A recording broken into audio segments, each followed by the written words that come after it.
ചേച്ചി ലതയാണോ? ആ വാ കേറ്. മോളെന്തേ ചേച്ചി? ആ മോള് ഇവിടെ ഉണ്ട്. 18 വയസ്സായിട്ട് എന്നോടൊന്നും പറഞ്ഞില്ല. നാട്ടുകാര് പറഞ്ഞു വേണം നമ്മള് വല്ലതും അറിഞ്ഞു. എന്തേലും കുറച്ച് നല്ല ആലോചനയൊക്കെ ഉണ്ട്, നമുക്ക് നോക്കിയാൽ. അവക്ക് 18 വയസ്സല്ലേ ആയുള്ളൂ. 18 വയസ്സൊന്നും ഇപ്പൊ വലിയ പ്രായമൊന്നും അല്ലേ ചേച്ചി. പിള്ളേരൊക്കെ കൊച്ചിലെ ഇറങ്ങിപ്പോ, അതിനെക്കാട്ടി നല്ല നമ്മള് വെച്ച് കെട്ടിക്കുന്നതല്ലേ. അവള് അടുത്ത പ്രാവശ്യം ഡിഗ്രിക്ക് ചേർക്കാൻ പോവും. നിനക്കിപ്പോ കെട്ടണാ? കല്യാണോ? എനിക്കൊന്നും വേണ്ടിപ്പോ. ആ കേട്ടല്ല, അവള് പറഞ്ഞ കേട്ടല്ല. ബുള്ളറ്റിന് ബുള്ളറ്റ്, കട്ടത്താടിക്ക് കട്ടത്താടി, എന്ത് വേണേലും ചേച്ചിയുടെ ഉണ്ട്. ആ നിനക്ക് പറഞ്ഞാ മനസ്സിലാവത്തില്ലല്ലേ? എന്റെ മോളെ ഇപ്പൊ കണ്ടവരുടെ അടുക്കള വിടാൻ ഇപ്പൊ ഉദ്ദേശിക്കുന്നില്ല. പഠിക്കട്ടെ.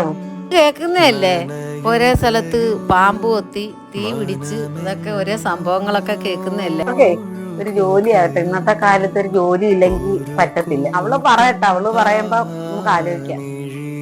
അപ്പുറത്തെ സുമയുടെ മോക്ക് 20 വയസ്സായെന്ന് പറയുന്നത് കേട്ടി. ഞാനന്ന് അപ്പുറത്ത് പോയിട്ട്